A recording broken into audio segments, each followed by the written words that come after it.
Welcome to the DARE podcast, where it is all about helping people overcome anxiety and panic attacks. The DARE app has over 1 million downloads and is free to download at dareresponse.com. Now, without further ado, here is the DARE podcast. Hi, guys. Hi, who's here? Pop on and say hi. Oh, hold on. Here comes Aida. There she go. She should be coming in here in a second. Hello, Wisconsin. Hello, California. Oh, hi, Bridget. Hi, Joanne. Hi, guys. Oh, it looks so good. Thanks, Mara. That's why we invite you on, so you can compliment me. Ontario, Connecticut, Florida, Nashville. We see, Fort Myers. Oh, my in-laws are there right now. Late question. Alyssa, post it here in the chat. We'll try and get to it. We have just like a couple to get through. I'm not sure if we're going to get through them all. Hi, my Irish German friend. You guys. Hi, everybody. We had such a great time. Should you tell them a little bit? No, I was just saying hi to everybody who was popping on. And who's here from Ireland? Anybody on from Ireland? Did you hear our beautiful accents? Better not. Are we going to start in all Irish? Thank you, Elaine. It was really nice there. Scotland, which is near enough. Scotland. Apparently our accents were more like Scotland, but really bad ones. Yeah, Sandy, this is what they said. The random man on the train told us this, by the way. Oh, true. Yeah, and Barry. And Barry. Great. I don't believe it either, really. And I lost my accent already. Oh, look at that. I have family from Kilkenny. Kilkenny. Oh, it's so nice. It's lovely. Lovely. Grand. And that's it. That's all we know. Yeah, and the horse. The horse. All right, but yeah, I know you guys don't want to hear our Irish accents, right? We have like questions. 50 something questions.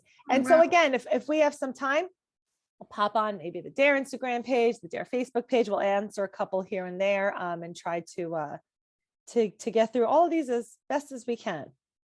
All right, ready?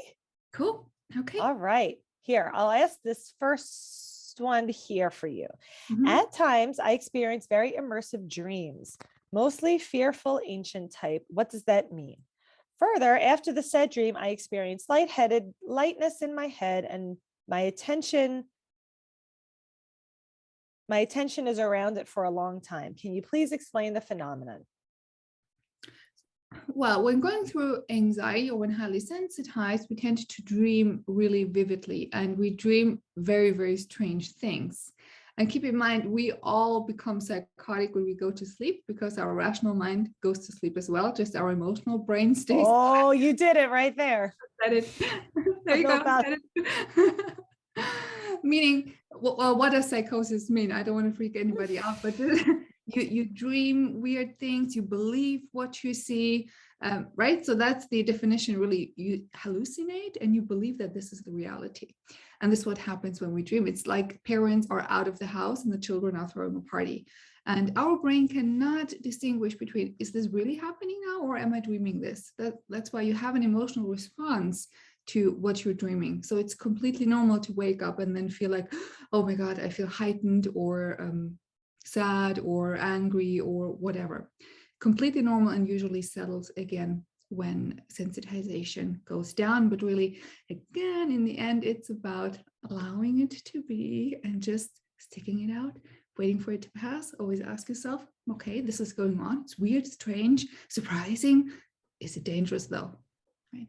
Is it dangerous? No, it's not. So you can just leave it be and it will pass. Yeah. And, Alyssa put a question in the chat, and it's a good question. And I want to answer this one before it disappears in the chat when everybody starts talking, because I think it'll hit a lot of different topics too. I'm going to read it out loud because I don't know if the chat ends up posted on the app.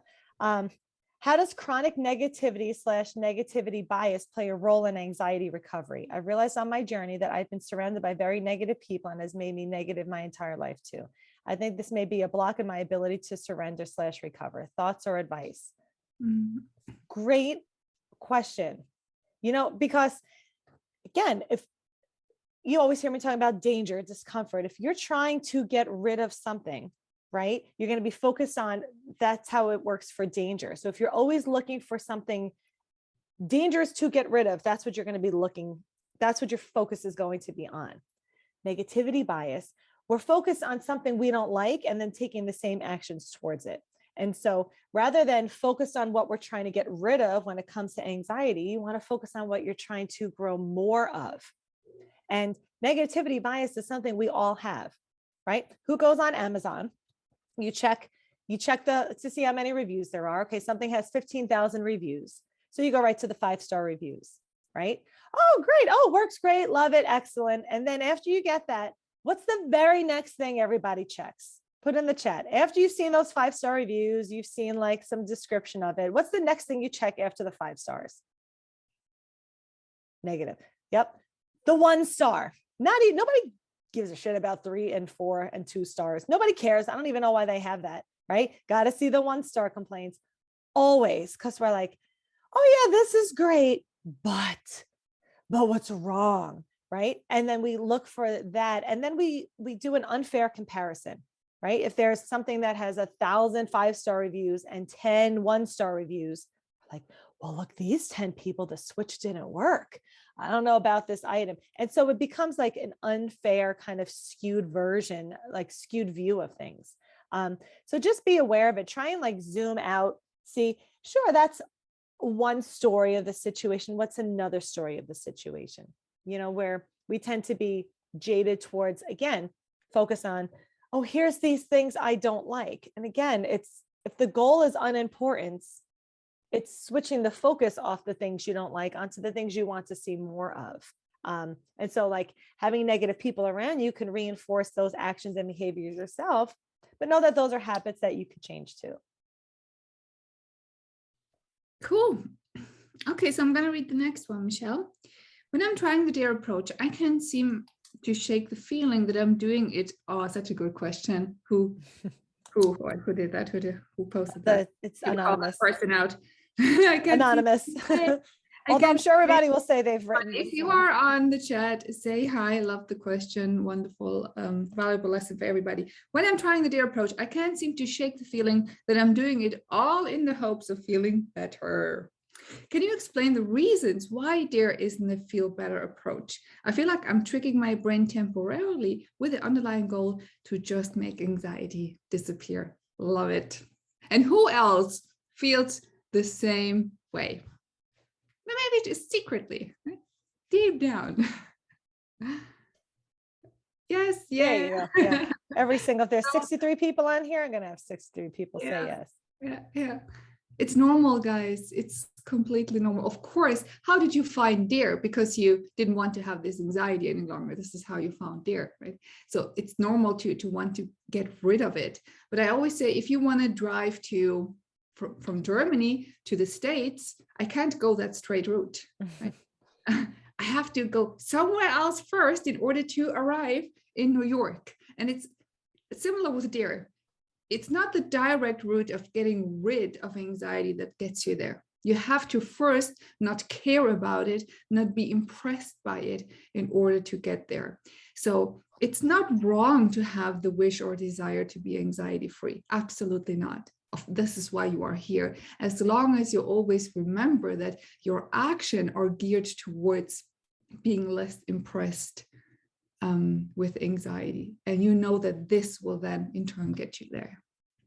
Right. And the reasons why DARE isn't a feel better approach, it's because the problem was never really how you felt, right? You feel better after using DARE accidentally, because it's not about how you feel. It's the fight of how you feel. And this is, read any ACT therapy book, Acceptance and Commitment Therapy. Has anybody ever heard of that? ACT, the happiness trap. You can't go find feelings, right? And that's kind of where everybody gets stuck looking for, if I could just do all these things, I'll try and feel better. And so you're doing all these things and looking to see, did it work? Do I feel better? People do this with depression. People do this with anger. People do this with grief. People do this with anxiety. It just doesn't work that way. When you, ACT therapy, good. So yeah, it's not a feel better approach, because you're not trying to feel better. You accidentally, weirdly start feeling better when you stop trying to find it. It's just a little bit annoying that it works backwards like that, because the importance is on allowing feelings to be there, whichever ones that are present. If we go at this speed, we might. No, we won't. No way. There's 2 pages, right? Okay, so let's do, number 3. Do you think that sometimes anxiety is a signal from our body that we have unmet needs, that our lives are out of balance, our relationships are unhealthy, etc., rather than just an irrational reaction? We got good questions today. I kept exposing myself to an unhealthy situation because I thought my anxiety was just misdirecting me. But when I look back, the anxiety was justified and I should have removed myself from the situation. It wasn't danger that my life was at risk or my house was burning down, but it was an unhealthy situation that I probably pushed myself to endure for too long. Love this question. You too, Michelle. It's such a good one. And it's not difficult to answer, but I hope that I can explain it correctly. I always say you can have anxiety and you can have anxiety about anxiety. What are you talking about, right? Is it fear of fear? Do you feel anxious because you don't like the sensations or the adrenaline or the intrusive thoughts? So is your anxiety geared towards yourself and your inner world and your inner experiences and what is going on? You don't like the way you feel. It's anxiety about anxiety, go do dare. But of course you can experience anxiety when you're living in an unhealthy relationship. Of course, you can feel anxiety when you are, for example, following a lifestyle that you think you have to follow in order to look a certain way or have a certain identity or whatnot. But this is really not something that you want or that is healthy for you. Of course, anxiety then can be a signal that says, hey, dude, look at that. I don't think you like this. I don't think this is good for you. How about you look at it? But because people feel they need to be or have that whatever they're chasing, they don't listen to that until it becomes overwhelming. So in the beginning, it's like this slight knock. Hello, can you hear me? That doesn't feel good. And it gets louder and louder until you just cannot overhear it anymore. And this is where people usually then are so overwhelmed and say, what is going on? I feel so anxious. That's by tuning into your life and looking at all areas of your life. If it's healthy, if it's okay, if you have other needs that need to be met, is a very, very good idea and definitely helpful in their recovery process. Right, because even if you're in an unhealthy like relationship and not feeling anxious, you can still address the unhealthy relationship, right? Anxiety comes as like an assistant. Like we were never meant to attend to anxiety. Anxiety shows up to help us attend to things. And so view an unhealthy relationship or like stressors at work as, those are things too. Not everything's always about anxiety. You can have anxiety show up and also have other things that do need attending to. Cool. Michelle, can you say that again? I think something you say that you need to, because you need to say it again, because it's such a important message that sometimes I think if we say it too fast and don't dissect it a little bit more, it gets missed. What did I say? We're never meant to attend to anxiety. Yeah. So tell me, what do you mean by that? And give me a concrete example. Okay, so if there is a bear and you have anxiety, you attend to the bear, and anxiety shows up to help you attend to the bear. Okay, if there's a bear and there's no anxiety, you would still attend to the bear, right? So you attend to danger. But if anxiety shows up and there is a bear, you're never going to attend to anxiety. You're still going to attend to the bear. And if anxiety shows up and no bear, you just keep living. This is where everybody gets like anxiety shows up, no bear. And it's, well, I better do something about it. This is what starts the problem, not this. Okay, so anxiety comes and follows our lead. And as long as we keep fighting it will stay here. Okay. So our bodies were designed to attend to danger, to create energies, to use it for danger. And we were always meant to be looking this way. But when there's nothing actual, like he actually present to attend to, it turns into a problem, and we turn into it, and we start fighting the part of us that helps us fight. So this was never meant to get our involvement. We were never meant to be involved in this process. We were meant to be involved out here. And when danger showed up, whoosh, our bodies jumped into action. When danger went away, this slowly winds itself down while we kept living life. And so that's why, like, even if there's a bear or no bear, your body might create fear or no fear, but you were never really meant to do any work about this stuff. You were just meant to kind of keep carrying on. Does that make sense? You should definitely write a daily dare on this, Jess. I was going to do a little Instagram picture with the 4 pictures, but everybody's probably a little tired of my cartoons.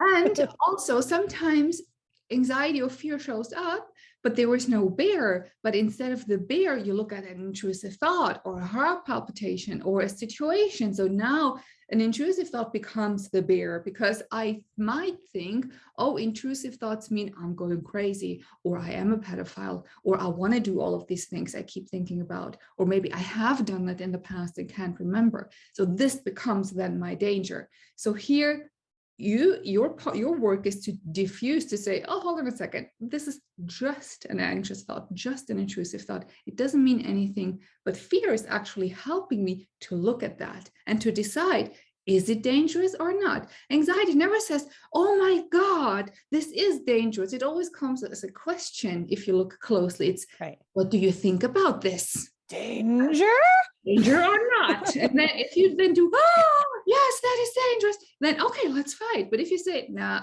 all good, just a thought, your anxiety calms down. But I want you to listen. Next time you feel that adrenaline's up, it's not a, oh my God, danger, but hey, what do you think? Could that be danger? And notice if you can respond to that in a different way than how you do it usually. Right. Like, are you fighting just because I feel like I have to fight something, right? Am I leaving because I feel like I have to leave right now? Or do you leave because there's something you're running away from, right? We tend to just be going into action because our body is sending us this energy. It's funny, this paper just fell on the floor and it kind of goes along. This is one of my old drawings. Okay. So when there's an actual bear and we fight, right? This is the problem. So we fight the problem. But when we are imagining a bear, remembering a bear, it feels like a bear, and we fight, same fight, then the fight becomes the problem. Okay. So, but this guy's only fighting because he's feeling fear, but you don't fight because you feel fear. You fight when there's something fightable. You fight when there's danger. Yeah. Maybe if you can keep just 2 questions in mind. The one, when adrenaline or anxiety comes up, first question you could ask yourself is there a bear? No. Am I mistaken an intrusive thought for a bear? No. Oh, okay. Or yes, depending on how your answers. But those 2 questions, right? Is there a bear? Am I mistaking anything as a bear? And go from there. Okay, which kind of ties into the next question. How do I mentally get out of thinking I have to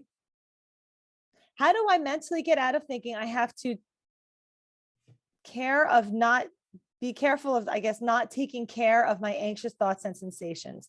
I'm feeling like I'm forcing myself to allow and run towards, so I'm struggling with truly tolerating it. So sometimes we just spend a little too much time and a little too much effort trying to get it just right. If the goal is irrelevance and unimportance, and you are spending 19 hours a day trying to run towards and diffuse and allow and practice all these steps, you're missing the whole point of DARE. The whole point is, oh, that thing, and carry on. It's to spend a little bit of time there. And for the little bit of time you spend there, how are you treating the thing that you found? Again, is it a bear, right? Are there bees, or is it a thought about bees? Oh, it's some shitty thought I don't like. That's right. There's the presence of that thought. Now I can choose if I continue to sit and stare and pick it apart. I got to do it all just right. But the goal is really to do nothing. How to do nothing about it. Notice what's there. Acknowledge whether or not it's a threat or danger to me right now. If it's a thought, it's not. Okay. If it's a thought, a feeling, sensation, a memory, a what if, it's not. So acknowledge the presence of something that's there that you don't like. And then you get to shift your focus. Okay. You don't get to decide what you've noticed, but you get to decide how you treat what you've noticed, and then where you continue to send all your focus and attention. So just because I found something I don't like doesn't mean I need to pull up a chair and sit at it all day long and do that darring. Diffuse, allow, run towards, and then diffuse again. Engage. If you're doing that, you're staying engaged in this thought that I don't like, thinking it's important or it has to go away. Engage just means, yep, see you, acknowledged, back into life, while this thought remains present. This thought's allowed to stay, just as all the other thoughts are allowed to stay too. But where you shine your focus and attention on is what you're telling yourself, this is what's most important. If you're shining your light on a shitty thought, you're sending the message, this is the most important thing. This is the thing I hate the most, and I'm treating it as the most important guy in the room. The loudest guy in the room doesn't always need all of your attention. You can redirect your conversation somewhere else.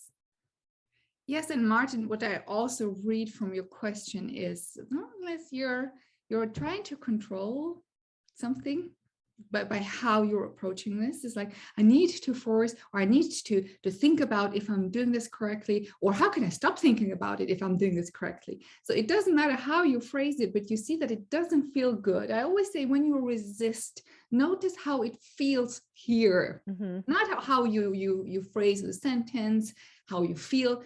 How does it feel here? Do you feel, oh, I'm kind of like stepping back, I'm zooming out, I'm being gentle, I'm being soft, I'm being like, I don't know, melted butter, whatever, right? Use Michelle's analogy, your spaghetti, overcooked noodle. So how does that feel? If if your inner attitude is like that, then you're okay. But even if you do it 100% perfect, but inside it feels like it doesn't feel good, and the tension keeps rising, then you are resisting. Then whatever you do, even if it is masked as a good thing, or masked as just the perfect way to diffuse, the perfect way to allow, but if it's not, if it doesn't come with the right intention, it's going to backfire. And when you notice you're in that state where you think you're doing everything perfectly, but it keeps rising, drop everything. I always say, drop all weapons, all of them, even the dare weapons, right? Because it's meant to be tools, not weapons, but you're using them accidentally, maybe as weapons. So drop them for a few days, reset, and then you will feel much more clear on how to approach it. Perfect. All right. We are kind of trucking along here, huh? Am I next? With reading? Yeah, sure. Okay. I'm having okay. I'm having ant crawling symptom under my head skin for 2 years, and constant headaches, ear pressure, pain, nothing feels real, don't know where I'm going. Can anxiety cause this symptom? Is that a symptom of anxiety? It would be great if I could get that information. So Michelle, ant crawling. So I suppose it's paresthesia that is felt on your what's it called? I can find the words today. Skin? Yeah. Head? Scalp? Scalp. Scalp. Paresthesia is felt on the scalp. I used to have that when I was biking, and I had that helmet. And when I took it off, I used to have that for a few minutes. It was really weird. And I didn't have anxiety. So Michelle has a term for that. Michelle, what is it called? Chronic human fluctuation syndrome. And she will explain what that means. Sometimes your body does weird shit. It's usually not the problem. First step, though, anything physical, okay? Go ask somebody who specializes in physical bodies. Go see a doctor. I don't know. I have no idea why you have a weird feeling on your skin, right? And I don't know. So could anxiety cause this? Is this something else? That's one of the most common questions for DARE. Anybody ever feel this? The answer is always yes to all of those things. What anxiety generally does, it heightens whatever it is you're already experiencing. It's kind of like shining a light on something. You can see more details of it. And if you found the thing, this happens a lot with sensory motor, OCD-ish kind of stuff. Anybody on here deal with like the swallowing and the breathing and the blinking and the something that you can kind of just, if you tune in, you can find it. And so that's this tinnitus is goes into that category too. Anxiety might heighten your sense, and you might hear things, notice things more. And so it's really, I don't know why you have this crawling feeling. Sometimes medication can do that. Like, we can go down all the rabbit holes to find out why, but there's reasons for feelings. And then there's how we treat the feelings that are present. And this is the DARE stuff, because a lot of the whys, I'm assuming my assumption is that you've already gone down a lot of different paths to try and find the answers. Okay. So that's for all the whys. DARE is for your now whats. My skin feels like it's crawling right now. Now what? And it's all of this. Do I stare at it? Do I treat it as importance? Am I keep checking it? Am I doing DARE to see if it's gone? Am I trying to diffuse the feeling of? That's not DARE. DARE is to let go of the fight of, to allow my skin does this weird thing sometimes. Oh yeah, I have this ringing in my ear, and it's becoming tuned. You become tuned out of those sensations. Even DPDR, it's going to be the same approach, where it's the more I focus on this thing here that I don't like and trying to figure out why it's here and what's causing it, the more I'm showing myself all this time and attention I'm spending here. This is the most important thing. And when this goes away, then I can look back to life. DARE is kind of telling you to do the opposite thing. Oh, this thing, I don't know. The answer, that's going to be probably your answer too. And for a lot of people with physical sensation, why is my body doing this right now? Bees, is there danger, or does this feel weird now that I've noticed this thing, this present discomfort? Now I can choose if I stay involved in it, or if I go back to notice mode and then involve myself back in life. And if anybody's in the chat, maybe that's not your thing, but are you treating other things that exact same way? Just we can probably answer like 15 more questions. Yeah. So what other things, like, are people taking the same approach towards, well, she didn't talk about dizzy, right? Oh, well, she talked about ants under your skin, but she didn't talk about like tinnitus for my UKers, right? But like, it doesn't really matter. Here's the present discomfort, and then here's how I'm treating the present discomfort. And so DARE is going to work on this stuff. Yes. And, physical sensations sometimes do have actually a physical cause, so maybe vitamin deficiencies. So of course, it goes without saying, first is your visit to your doctor, check out that you're healthy, everything is balanced. And if after that everything comes back clear and you're going through a phase of heightened anxiety, chances that your sensations are due to this heightened state are like 98.9%. But what about the other remaining 1%, Aida? I don't know, surrender to that. Right? But anxiety can cause so many sensations that you would not think of anxiety when you experience them, right? For example, paresthesia. If you don't know that panic can cause paresthesia because your breathing rhythm changes, then you would say, what does tingling in my fingers have to do with my emotional state? Right? But body and mind are connected. So, yeah. Thank you for listening to the DARE podcast. The DARE app has over 1 million downloads and is helping people all around the world to overcome anxiety and panic attacks. You can download the app for free at dareresponse.com.